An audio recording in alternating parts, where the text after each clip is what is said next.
निहारिका के हाथों में वही खास मैगी कप नूडल्स का डिब्बा था, जिसे देखकर कभी प्रथम की आंखों में चमक आ जाया करती थी। उसने उस डिब्बे को अपनी उंगलियों के बीच कस कर पकड़ा हुआ था, मानो उसके भीतर सिर्फ नूडल्स नहीं, बल्कि कोई पुरानी याद कैद हो। उसके चेहरे पर एक हल्की मगर कुटिल मुस्कान तैर रही थी। उसके मन में राध्या के लिए गहरी कड़वाहट भरी हुई थी, जो हर पल उसे बेचैन कर रही थी। वह धीरे धीरे चलते हुए खुद से बड़बड़ाने लगी। उस राध्या की वजह से बेचारे प्रथम को अपना इतना बड़ा और आलीशान घर छोड़ना पड़ा। पता नहीं उसमें ऐसा क्या है जो प्रथम उसके पीछे पागल हुआ फिरता है। वह खुद को बहुत समझदार समझती है, लेकिन असलियत में उसे कुछ नहीं आता। मुझे तो यकीन है कि वह ठीक से खाना बनाना भी नहीं जानती होगी। ऐसे में वह प्रथम का ख्याल क्या रखेगी? नेहारिका के शब्दों में जलन साफ झलक रही थी। वह राध्या के बारे में सोच सोचकर खुद को और ज्यादा भड़काती जा रही थी।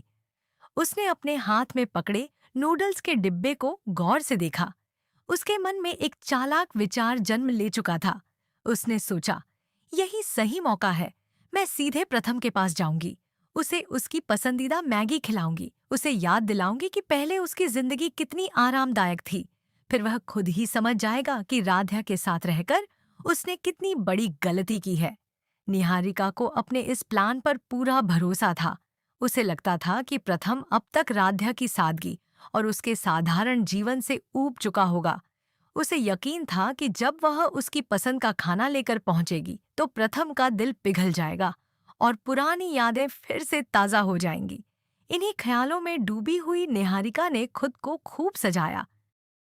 उसने महंगे कपड़े पहने, हल्का सा मेकअप किया और हाथ में वही कप नूडल्स का डिब्बा लेकर वहां पहुंचने के लिए निकल पड़ी, जहां प्रथम और राध्या इन दिनों रह रहे थे। जब वह उस जगह के पास पहुंची तो उसके कदम अचानक रुक गए। उसने सामने जो देखा, वह उसकी उम्मीदों से बिल्कुल अलग था। उसकी आंखें फैल गईं और उसके पैरों तले जैसे जमीन ही खिसक गई। उसने सोचा था कि शायद वहां कोई छोटा मोटा घर होगा या कम से कम एक साधारण सा किचन तो होगा ही। लेकिन सामने जो नजारा था वह कुछ और ही कहानी बयां कर रहा था। वहां चारों ओर मिट्टी और कीचड़ फैला हुआ था।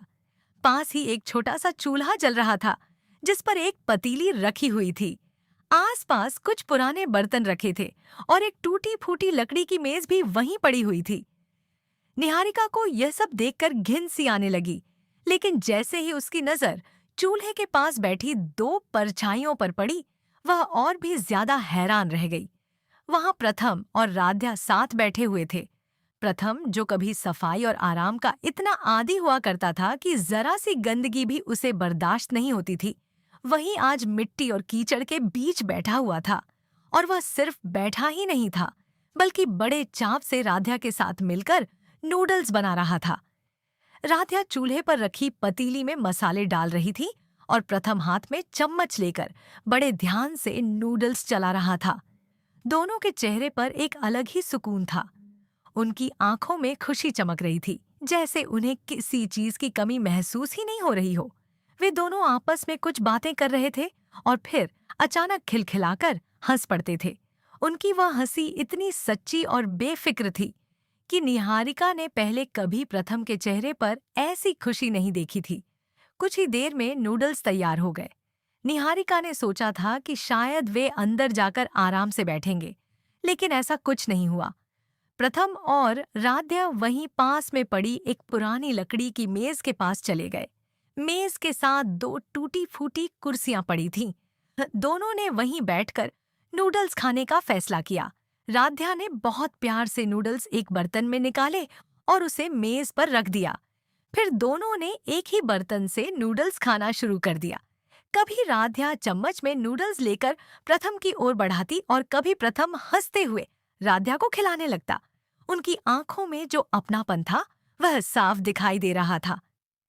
निहारिका यह सब देखकर भीतर ही भीतर जलने लगी। उसका चेहरा गुस्से से लाल हो गया। उसके मन में ईर्ष्या और क्रोध की लहर दौड़ गई।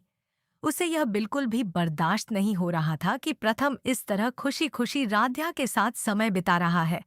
आखिरकार वह खुद को रोक नहीं पाई।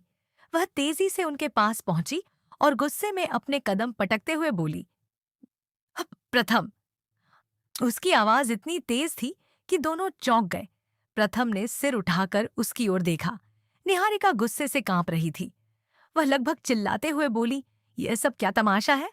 तुम यहाँ इस गंदगी में बैठे हो और इस राध्या के हाथ का खाना खा रहे हो। उसने अपने हाथ में पकड़ा हुआ मैगी का डिब्बा सामने करते हुए कहा, देखो, मैं तुम्हारे लिए तुम्हारी सबसे पसंदीदा मैगी बनाकर लाई हूं और तुम यहाँ इस मिट्टी और कीचड़ के बीच बैठे हो। तुम्हें अपनी पसंद नापसंद का जरा भी ख्याल नहीं रहा। निहारिका को पूरा विश्वास था कि उसकी बात सुनकर प्रथम शर्मिंदा हो जाएगा।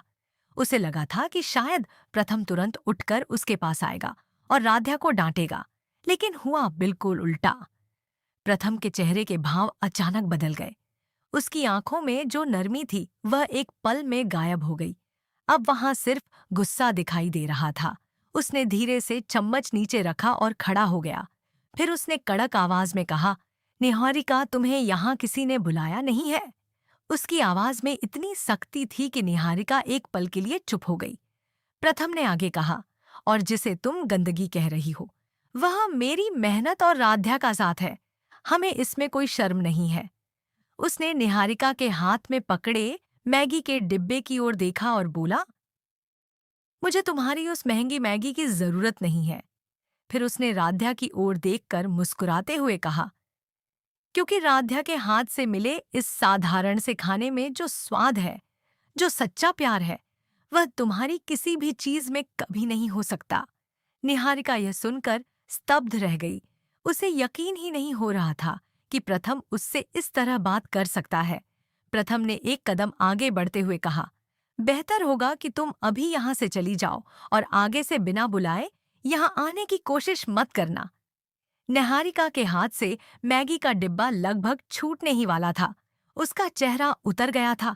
उसका सारा घमंड, उसका सारा आत्मविश्वास और उसकी पूरी योजना एक ही पल में टूटकर बिखर गई थी। वह कुछ बोलना चाहती थी, लेकिन उसके शब्द जैसे गले में ही अटक गए थे। उसने एक बार फिर सामने देखा। प्रथम और राध्या अब भी साथ खड़े थे। उनके चेहरों पर वही सुकून और वही विश्वास था। निहारिका समझ चुकी थी कि जिस प्यार को वह तोड़ना चाहती थी वह इतना कमजोर नहीं था। उसके कदम धीरे धीरे पीछे हटने लगे। वह बिना कुछ कहे वहां से मुड़ गई। उसकी आंखों में गुस्सा भी था और हार का दर्द भी। लेकिन उस पल उसे यह मानना ही पड़ा कि मिट्टी और कीचड़ के बीच बैठा वह सादा सा प्यार उसकी सारी चालाकियों से कहीं ज्यादा मजबूत था।